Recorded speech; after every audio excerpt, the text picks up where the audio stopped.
Welcome to our class on Chassidus. We're going to be learning a beautiful Chassidic discourse from the Rebbe. The name of the Chassidic discourse is called Tevואו הארץ, when you enter into the land. The Rebbe said this Chassidic discourse on Shabbos Parshas Achrei Kedoshim in the year Tavshin Chav Ches, on the 13th day of the month of Iyar, 55 years ago. So again, the Chassidic discourse is based on the verse in the Torah portion where it says, "Tevואו הארץ," when you enter into the land, "Unatatem kol eitz machal," and you're going to plant a fruit-bearing tree. So the Torah says, "Araltem as arlasai," which means the tree is, so to speak, forbidden, blocked off, and for 3 years, shalosh shanim yilachem areilim, for 3 years it's blocked up, it's forbidden. Lo yeyachal, you can't eat. So for the first 3 years of a fruit tree, you're not allowed to eat it. On the 4th year, Roshana Revius in the 4th year, Yelachem Kodesh, it's going to be holy, Hilulim Hashem. And on the 5th year, Roshana Chamishis, you can go ahead and eat the fruit. And then the Torah uses an interesting expression, Lachoisif Lachem Tvuasai, to add to you the produce. And then it says, Ani Hashem, I am God. So that's the verse in the Torah portion. Now, the Rebbe says, the seeming understanding of the verse is that when you come into the land, you're going to plant a tree, a fruit-bearing tree. In other words, what's the purpose of coming into the land? Not just to sit there and do nothing, but to plant trees in the land of Israel. What type of trees? Trees that produce fruit. It's called eitz machal, a tree that produces fruit that you can eat. So if that's the case, if the whole intent is to come to the land and to plant trees, so you can have fruit trees, so you can eat from it, so why for the first 3 years can't you eat it? In other words, as it says clearly, the first 3 years are forbidden to eat from it. And even already in the 4th year, you can't eat it where you're at, but it has to be holy, and you have to take it to Jerusalem, and then only in the 5th year are you able to eat it. So again, the question is a simple question.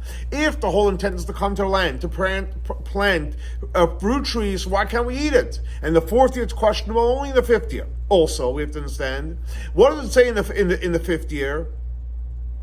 In other words, it says you can eat it in the 5th year. And what happens in the 6th, and the 7th, and the 8th? You can eat it for all the years afterwards as well. So why is it only mentioned the 5th year?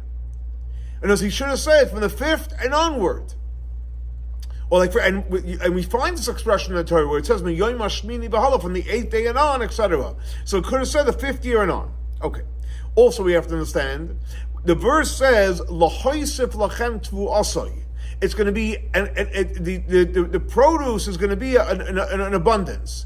Obviously, when the Torah says lahaisif, an abundance, it's talking about an intense, an infinite type of abundance. In other words, why is the Torah saying this? Because the fact is, when you look at all the other mitzvahs, the reward is commensurate to the mitzvah. In other words, in reference to when a person does a mitzvah, commandment, so there's a reward. So there's actually two opinions how the reward works. The one opinion is that it's a cause and effect. You do this mitzvah, you get this reward. You do this mitzvah, you get that reward, etc. Or you do a mitzvah and you get a reward, but it's not necessarily commensurate to the actual mitzvah you did. So it's more monumental. And it's a big argument between the Rishonim exactly how the reward works. Again, whether it's a cause and effect or it's just a symbolic idea. But irrelevant, according to both opinions, the reward has to do with the mitzvah on some level. However, here, no, the haisip, it's infinite. So the question is, why is Arla different? That the reward is that if you keep it, that means for 3 years you don't have any benefit. In the 4th, you bring it to Jerusalem, so then you get this infinite reward. Why specifically is this one that you get this huge reward? In other words, obviously in all the mitzvahs you get a reward. But the Torah goes out of its way to say, no, I'm going to give you a special bracha. So what's this special infinite blessing? Also, at the end, the verse says, Ani Hashem. We don't find it by other mitzvahs. Hashem says, Ani Hashem, I am Hashem, by the end of the mitzvahs. The question is, why does it say Ani Hashem? So the Rebbe brings from the Tzemach Tzedek, the 3rd Chabad Rebbe, and he has a Chassidic discourse on this verse. So he brings from one of the commentaries on the Torah called the Bachayai. And the Bechaya explains as follows. He gives actually many, many insights into the whole idea of the Orla, the 4th year and the 5th year, and then he brings the Tzemach Tzedek, what the Bechaya says, and he says as follows. According to Kabbalah, according to the esoteric teachings of the Torah, what is the mitzvah of Orla, which is forbidden to eat it for the first 3 years? In other words, the Torah kept us away from benefiting from the fruit for the first 3 years, is because that the first 3 years corresponds to the 3 high levels. And because it's so high, we don't have an ability to comprehend it and connect to it. Or like for example, the Bechai says that it's comparable to when Hashem created the world. It says, "V'haaretz haisa sayu v'voyu v'choshech." It was chaos. It was darkness, and then obviously God went in and created the light. So notice that what the Bechai is saying is the source of the 3 years comes from a very, very high level, Toyu v'choy v'choshech, and that's why we don't have any benefit from it. Now, that's what the Tzemach Tzedek brings from the Bechai. But then the Tzemach Tzedek explains, and he says as follows: what's these high levels? So he says, in the world of Kabbalah, we know everything is built on the Sfirot. So the first 3 years is connected to the Keter, the highest Sfirah, Chachma, and Bina. In other words, and we're talking in the world of Atzilut. So what does that mean? Since it is, you're talking about Keter, Chachma, and Bina, which is higher than the human comprehension, and that's why we're not allowed to eat it. Again, so far we have from the Bechai that says it's connected to a very, very high level, which again is Toyu Voyu V'choshech. The Tzemach Tzedek is connected to the idea of what? Keter, Chachma, and Bina. And the Bechaya continues on to explain, so that's the first 3 years, that the 4th year corresponds to what it says in the Torah, "V'ruach Elokim arachefes al pnei hamayim." The Spirit of God was hovering over the water. So in other words, it's not a complete concealment, and it's not something which you totally can't comprehend, but it's hovering over. So the same thing also, the 4th year, it's not 100% permissible, and it's not forbidden, but you're able to redeem it, and take it to Jerusalem, and obviously if you don't redeem it, you're not allowed to have any benefit from it. So that's the Bechai says. But the Tzemach Tzedek explains what does it mean on a spiritual level. It's the sphere of what? It's sphere of das. Again, just to recap, the Bechai says the first 3 years is Toyu Voyu V'choshech. The Tzemach Tzedek says connect the Keser Chachma and Bina. It's not a contradiction. They're just explaining a deeper concept. The 4th year, so the Bechai says, connect to Ruach Elokim Arachefes, and the Tzemach Tzedek explains it's connected what? To the Sfira of Das. In other words, and now the Rebbe is going to explain what's the connection with Das.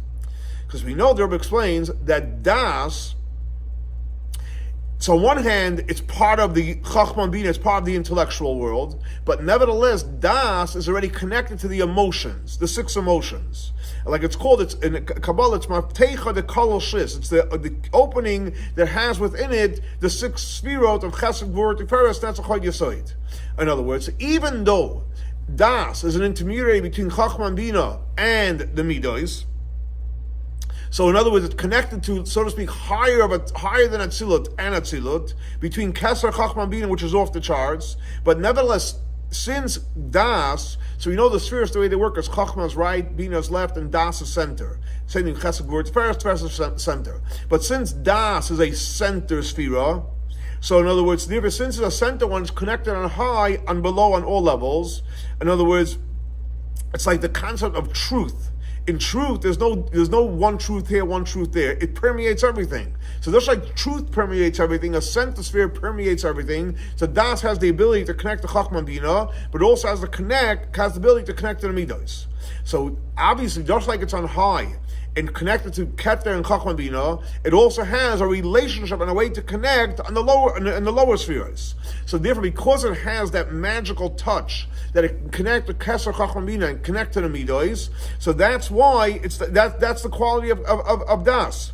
And since it's something which is an intermediary, so therefore what happens in the 4th year, you're allowed to eat it, but it has certain restrictions. It has to be eaten the holy way in Jerusalem. So again, what the Tzemach Tzedek is explaining here is that again, the first 3 years, Keser, Chachma, Bina, so therefore we can't touch it. The 4th year is connected to Das. Das is on one hand connected to Keser, Chachma, Bina, so that's why there's restrictions. But on the other hand, it's connected to Midas. That's why ultimately we can enjoy it. Obviously, if you redeem it and take it into Yerushalayim. Now, So Rabbi asked a question. He said like this. What did we just learn? We learned that that the first 3 years is connected to a very, very high level. Kesach Chachma Bina. But how does this make sense? What the Alter explains in Kutei Torah, based on what it says in the Zohar, that the 3 years of Arla is connected to the Shalosh Klipos Atmeyos, the 3 impure klipot. So it's like two opposites. One hand, the Sefer brings and he says it's connected to Kesach Chachma, the highest levels. That's why we can't touch it. Okay, but then the Alter brings in the Zohar that's connected to the 3 klipot Atmeyot. So Rebbe explains and he says as follows. He explains it based on what it says in the Orach Chaim HaKadosh, in reference to the lion and the ox. In other words, the fact is like this: the lion, in its source, is much higher than the ox. Like we know in the Kisei HaKavod, so it says Pnei Aryeh Al HaYamin. The lion is on the right side, and the ox is on the left side. So think about this: on high, the lion is on the right side. On the shur is on the left side. The ox is on the left side. What happens down in this world? The ox is a kosher animal, and the lion is an impure animal. It's seemingly, if the lion is the one that's on the right, it should be the kosher animal down here, and the ox that's on the left, it should be the non-kosher animal down here. But the Rebbe says, no, that's exactly the point. Because the lion is so high, it's on the Kisei HaKavod on the right side. So when the so to speak, when the vessels broke, and when the lion came down in this physical world, the way it's down here, because we know the rule is Kol HaGavoya b'yoser yored l'mata b'yoser. Anything that's high, when it comes crashing down, it comes crashing down much, much lower. So therefore, because the lion is on the right side, on high, when it comes down here, it's unfortunately impure.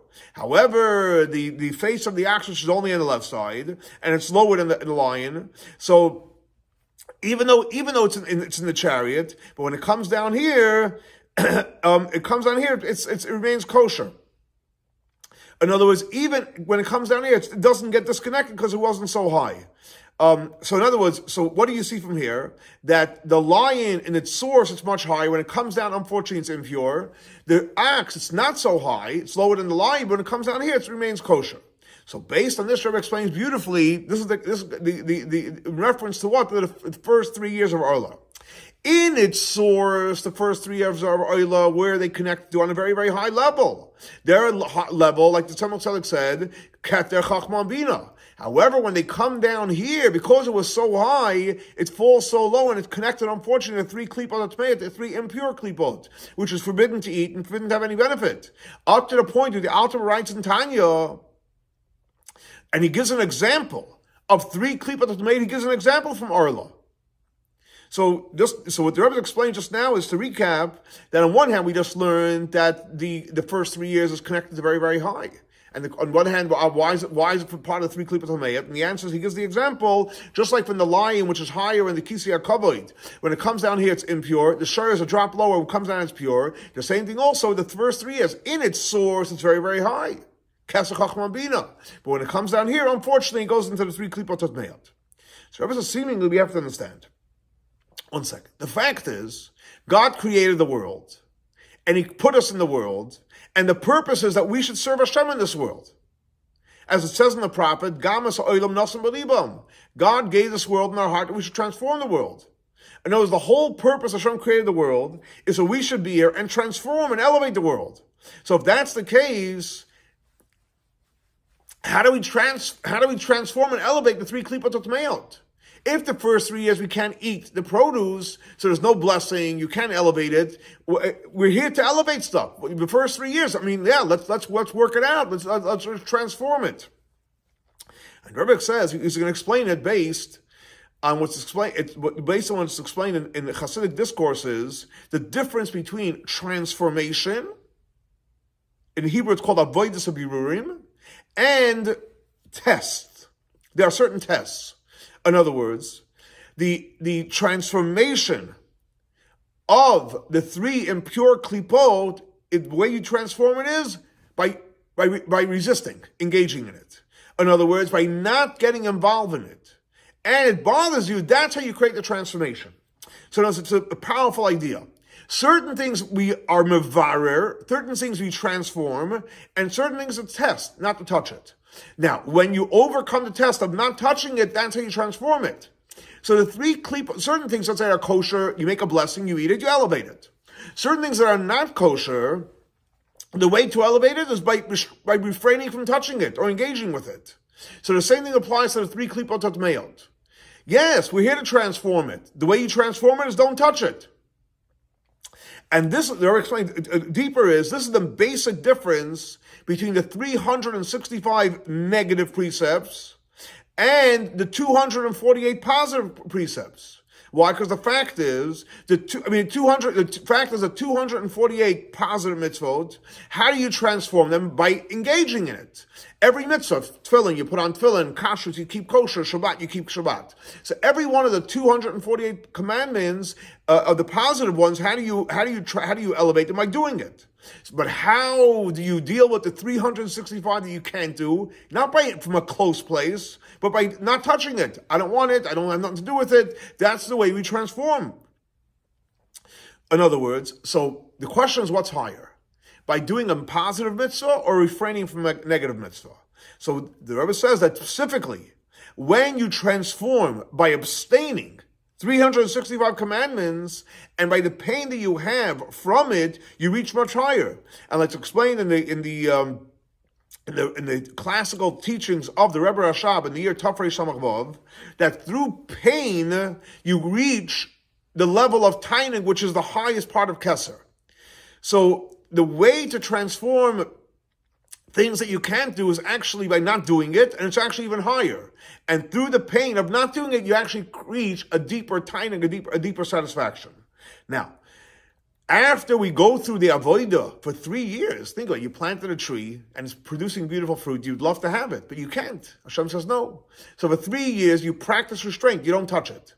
And for literally day in, day out, for 3 years, you practice restraint. So what happens is then in the 4th year, you're able to elevate it in Yerushalayim, but then when you finally come to the 4th year, the restraint does not that benefit unless it's in the right spot. But what happens when it comes to the 5th year? Then the Torah says lahoisif lechem tuvasoi. In other words, now you're going to have this huge, infinite blessing. Why is that? Because what's the source of the first 3 years that you didn't benefit from it? The source of Arla, is from the Keser Chachma Bina. So therefore, when you transform it down here by not engaging it, you actually connect to the source. Like there was actually in Yiddish, and nemter zayir shayrish, you grab the source. And that, by grabbing the source, that will give you the most powerful blessings. And that's the first 3 of Keser Chachma Bina. But how do we activate it? How do we connect to the source of Keser Chachma Bina? By specifically practicing restraint.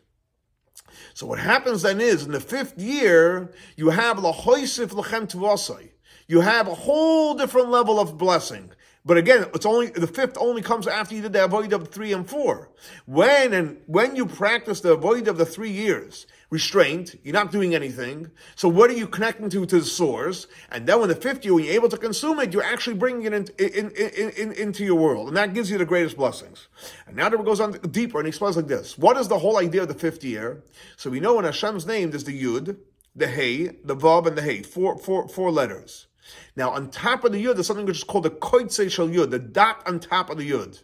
It's not a letter. Yud is a letter. The dot is it's not a letter. It's a dot. But on the other hand, it's above the letters. What is the dot which is above the letter? That's connected to the idea of Keter. So what happens is you connect to the dot above the Yud, which is Keser. Like the Rebbe says, it's explained at length in the Alter Rebbe's Tanya in Geras HaTshuva. So this is the whole idea of what? Of the 5th year. What's the 5th year? The 5th year is connected to the dot above the letter Yud, which is higher than the 4 letters of Yud, Hey, and Vav, Hey, because we know that the Yud, Hey, Vav, Hey of Hashem's name is connected to what? To the 10 Sfiros. Yud, Hey, Vav, Hey is connected to houses, connected to 10 Sfiros, because the Yud, the dot, the letter Yud, is connected to the Sfira of Chachma. The first Hey is connected to what? To Bina. And the Vav is connected to 6 Midot. and the last hey is connected to Malchus. So again, so Yud is Chachma, Hey is Bina, Vav is a 6 midot, and the last Hey is Malchus. What's the koitzei sheyud, the dot and top? That's Keser. That's the crown. And that's the reward in the crown is where Hashem adds, which is basically, it adds, which is even higher than the reward of all the mitzvahs. Why? Why is that? Because all the mitzvahs is connected to where? To Yud Kei Vav Kei.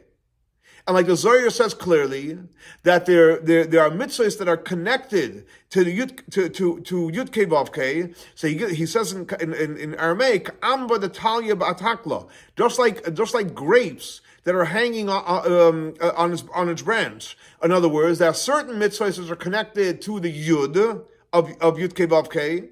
There are certain mitzvahs that are connected to what? To the Hey, the first Hey. And there are certain mitzvahs that are connected to the Vav, and there are certain mitzvahs that are connected to the last Hey. So therefore, what happens is like this. When you do a mitzvah, since every mitzvah is either connected to the Yud or the Hey or the Vav Hey. So when you do a mitzvah, what are you doing? You're drawing down one of the letters, whether it's Yud Hey or Vav Hey. So that's why every mitzvah, when you do a mitzvah, the reward is commensurate to the mitzvah, because it's connected to Yud Hey or Vav Hey. And whether it's a cause and effect, or if it's just a symbolic idea, but the fact is it's connected to Yud or Hey or Vav Hey. So therefore, it's a finite reward, so to speak. However, when you fulfill the mitzvah of Arla, what are you connecting to? You're connecting to the koitzei shel Yud, the dot on top, which is connected to Kesach Chachmima, and that's why the reward is l'hoisel l'chem tuasei, much more powerful. So the Rebbe shows you literally a Kabbalistic map when the Torah says it's going to add a blessing. So there's two components. One is the Rebbe explained that when you practice of the 3 years of restraint, and that's the way you elevate it, so you connect to Kesach Chachmina. So then in the 5th year, where are you connecting to? You're connected to Kodesh Shel Yud, you're connecting to what? To the Kesach Chachmina. Versus all the other mitzvahs, like it says in the Zohar, you're connecting either to the Yud, the Hey, the Vav Hey. And that's why the reward is on a lower level. And that's why the verse finishes off and it says, Ani Hashem. Why? Since you're connecting to the Kodesh Shel Yud, Kesach Chachmina, so you're connecting to above Ishtalshlos, above the flow of all the Sfiros. So therefore, you need to have the promise, a specific promise from Hashem that it's not enough that we should connect to it. The goal is to bring it down. So that's why the Torah says, "Ani Hashem, I am Hashem," and that causes it to come literally into this world. Now. How does this all happen? So it all happens, again, to recap, to go back to the main point, it happens when we do the transformation by practicing restraint. And when you practice your restraint, you draw down the lights which is above Ishtalshalos. Now, so that's what we're reaching. We're reaching a very high level. But the goal is to do what? Not just to keep it up there, to bring it down to this world. How do you bring it down to this world? Through the avodah, which is called tikkun. You want to bring it down to this world. Because the fact is, the koitzei shel Yud, like we learned, is Keser. And Keser is one of the spheres of Tayu. But the goal is it should be drawn down and revealed in the avodah of tikkun, in this world. How do we bring it into this world? We bring it into this world through the 4 letters of Yud, Kei, Yud, and the Hey and the Vav Hey. Up to literally the last letter, which we know the last letter is the one that spreads it all out all over. And that's the whole idea of the 4 years. In other words, the 3 years of the Orla, where you can't have any benefits, and the 4th year where there's restrictions, and then you reach the level of the 5th year Kodesh Shel Yud. So the Rebbe is explaining it beautifully, saying as follows. The goal is, we want to reach the highest level, but we have to bring it down into this world. So that's why the setup is clearly to that's why there's a 4 year and a 5th year, because basically by practicing restraint, we're reaching the highest level, but the goal then is to bring it down to this world, and the way we bring it down to this world is by having a process of 4 years, which is connecting Yud Kei Vav Kei, which brings it down to this world. And the Rebbe says this is also the general idea of the soul coming down into our body. In other words, as we know, when the soul comes down to the body, there's 4 different levels in the way the soul comes down into the body. Like we said clearly, we say every single morning, what does it say? Neshama shenasati, be the soul that you gave me, tahirahi, it's pure, ata barasa, ata yitzarta, ata nafachtabi. So you see the soul is coming down 4 levels. But the goal is not that the soul should come down and get stuck down here. The goal is to come down here and elevate the world. And as when it comes down in the 4 levels, the goal is to elevate not just back to from Nefachta to Yitzarta to Barasa to Tahiri. The goal is to go to even higher than Tahira. They're higher than the place of souls before. And where's the higher level? The higher level is like the which is the 5th level, which is higher than the 4 levels. And how does this happen? It happens when the soul comes down to the body, and just like the example of the vessels, like the Rebbe explained before. So in other words, the Rebbe is saying like this. This whole idea, we learned about the experience of the 4 years of Arla applies to us as well. Because we come down to this world, the Neshama came down 4 levels, but the goal is to transform and elevate and go to even a higher place. So based on Rebbe explains why it says, Ki tevואו הארץ, when you come to the land, what was it referring to? It's referring to the soul coming down to the body. And the whole goal is that we should go ahead, we should plant fruit trees. And what does that mean, fruit trees? We should make this world a dwelling place for Hashem. And how do we make a dwelling place for Hashem? When we come down into the 4 levels and then we transform the world. But the goal is, again, to transform it and reach a higher place. And when we transform the world, what happens is the soul itself gets elevated. And that's on a personal journey. But the same applies to generally the Jewish people. In other words, when the Jewish people came to the land of Israel, that was the beginning of our spiritual work. Why? Because when we were in the desert, that was only preparation for our spiritual work. But when did the real work start of making the world a dwelling place for Hashem? That's specifically when we came into the land of Israel. When we went ahead and we were transforming the world by planting and sowing and creating literally fruit trees that we're able to produce fruit. And then we go and eat it, which means that we internalize it. And the fruit become part of our blood, and becomes part of our flesh. As a matter of fact, as we know, that was the complaint of the Meraglim, of the spies. They didn't want to go into the land of Israel. Why? Because they didn't want to have the downgrade and to deal with the physical world. But the truth is, we know that the Toiva, Aretz, Ma'id, Ma'id, the world is very, very good. And it's just twice good. In other words, specifically by going into the land of Israel and working the land, that is the ultimate work that we can have, and that's the true elevation that for our soul. The Rebbe says this is also the spiritual work of Sfiras Omer, the counting number between Pesach and Shavuot, because it says in the prophets, what does it say? It says, Mashcheni acharecha v'narutza. So first it says, Mashcheni, draw, and it says singular.